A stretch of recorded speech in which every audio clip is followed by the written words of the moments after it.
Hi guys, and welcome to our next video lecture in the series on climate change. Today we're going to focus on human impact.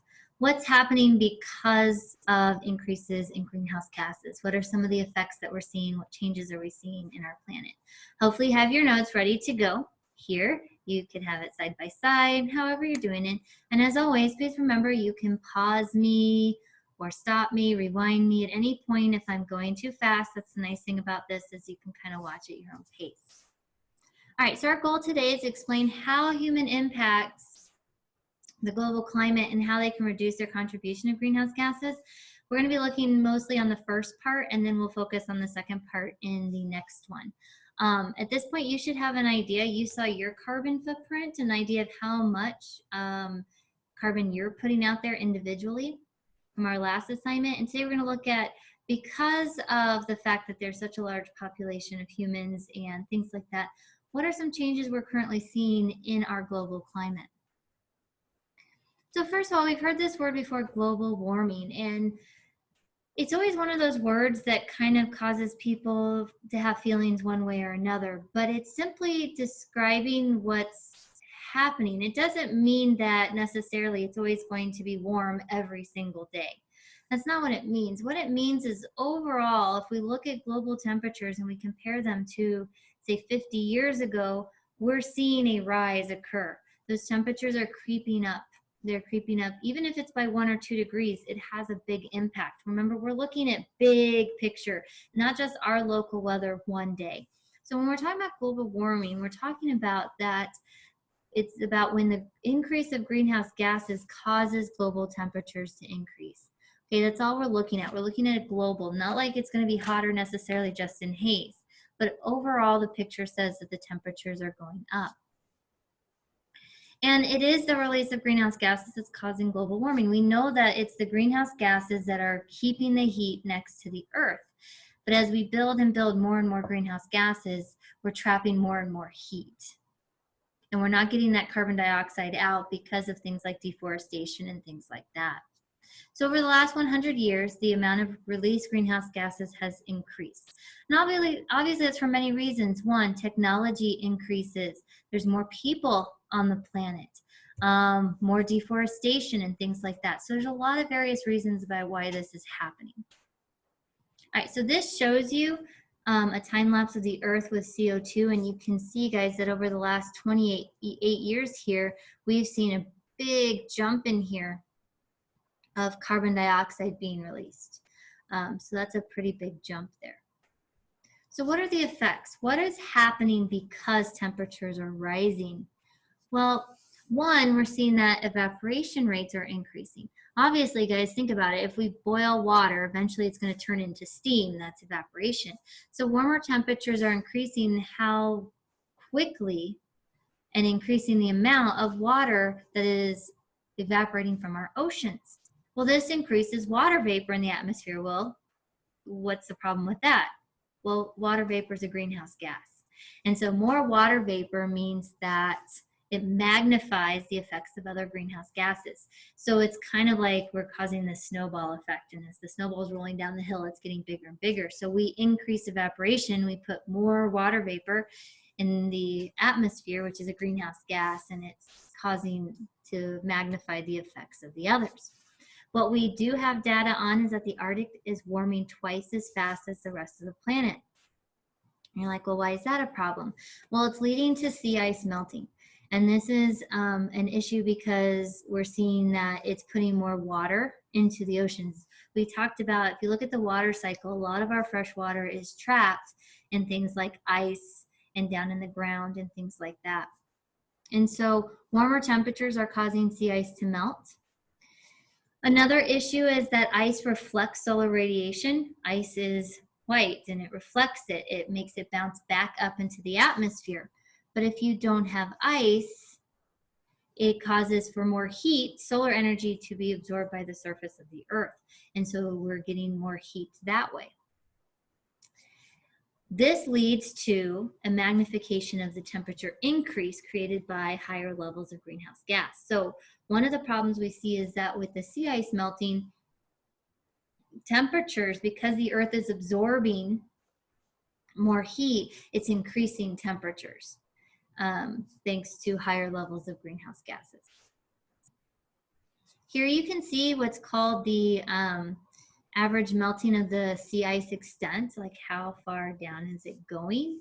And you can see that we're having a very dramatic decrease in the depth of the ice at the polar caps. So little changes mean big effects, guys. And so a rise of 1 degree Fahrenheit on a sunny day where you live has little effect on you. But if the whole average temperature of the globe rises, so this is saying, guys, you probably aren't going to tell the difference if you step outside between 69 and 70. But overall, if the whole Earth temperature rises, 1 degree makes a huge difference. In the last 100 years, Earth temperature has raised 1 degree. So just think about this. If water at 32 degrees or 0 degrees Celsius is solid and you raise it, it melts. So 1 degree makes a big impact on ice. So melting water can cause melting of the sea ice caps, floods and droughts. It leads to climate, like we mentioned, climate change. You have more water in the atmosphere, that's going to lead to precipitation changes. Some places might get way more rain than they expect. Other places may not get any rain at all. The sea levels rise, which can have coastal impacts, which leads to ecosystem loss. We see a lot of our coastal ecosystems are greatly affected by this. We have ocean warming. The oceans are getting warming, which can lead to coral bleaching. The coral reef ecosystem is hugely important to ocean ecosystems. It's where all diverse life lives. Think of Finding Nemo. And when it gets so hot it bleaches, that coral actually dies, and that no longer provides a home for those animals.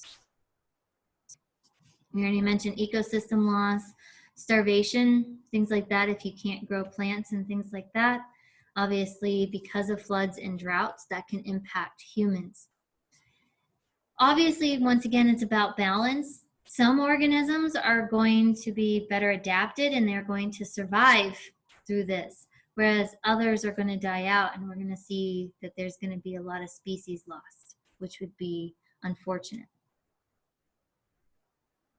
So the sea ice melting ice, we mentioned, causes sea levels to rise. And we're seeing that it's eroding our shorelines, which destroys a lot of estuary and intertidal zone ecosystems. So it's impacting those ecosystems greatly. Coastal flooding, a lot of people like to live on the beach. But unfortunately, as sea levels rise, you might get a lot more flooding. We mentioned floods and storms and things like that. Ocean warming, it is the heat in the ocean that really drives warm air, drives storms. So we're seeing stronger and more frequent types of storms, hurricanes, storm systems that come across. All of that is because as the oceans warm up, that heat feeds into those. And as long as they have that source of hot, warm water there, that source of heat, these storms can get bigger and stronger. And then we have saltwater intrusion, meaning freshwater coastal areas become flooded with saltwater. In estuary systems, we have animals that are living in both saltwater and freshwater, and they're adapted to do so. But as more and more saltwater comes in, it's harming those ecosystems and plants. They can't handle the onslaught of that much salt. Salt's drying, it dehydrates things. And so they can't handle that, and they're dying out.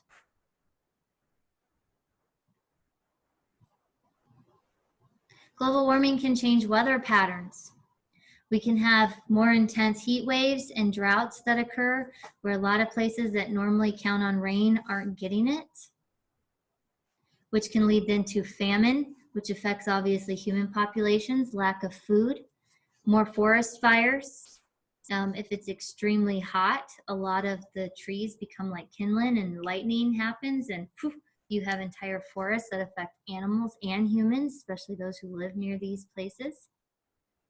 You get powerful rain and snowstorms that can occur. You get flooding. More water means places for waterborne and insect-borne diseases, especially mosquitoes. Mosquitoes love stagnant water. It's one of the reasons why I don't have a bird bath in my yard. because of the fact that it pretty much is a mosquito nursery, and I don't want them hanging around. They carry a lot of diseases. Increased hurricanes and tornadoes, which can impact us in Kansas. Obviously, more fierce storms we're seeing, especially if you look towards Alabama and Mississippi. It's kind of like the tornado alley. It's kind of shifted to the east a little bit, and they've gotten pummeled. You just think earlier this year we had the tornado in Nashville, and just pummeling different types of cities. And we've seen an increase in the number of hurricanes that hit around the world. Mexico has had an increase in number of hurricanes. We're seeing even Florida and Texas have seen an increase in the number of hurricanes. And global warming can impact that, and climate change can, which obviously has an impact on us. Destroys homes, ecosystems, can lead to death of people. It's financially very expensive to have to clean up from a storm. So this just shows you, this is our last graphic here, this just shows you how all of these different organizations have been watching the increase of degrees here, and you'll notice that it has been going on an upward slope over the last 100 years. The average temperature has been going up on the earth, and that's just something for us to be aware of and to think about and see the impacts of.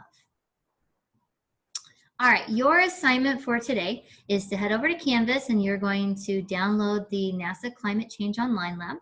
There's a document for you. Once again, use the control click trick or tip and take it to the link that you're supposed to go to and answer the questions on the document. Complete the lab, make sure you're doing your own work. Once again, I would strongly recommend that you use Google Chrome. This will be due for you guys April 22nd at 11 p.m. Make sure you upload it and submit it on Canvas. All right, guys, that's it for now. Talk to you soon.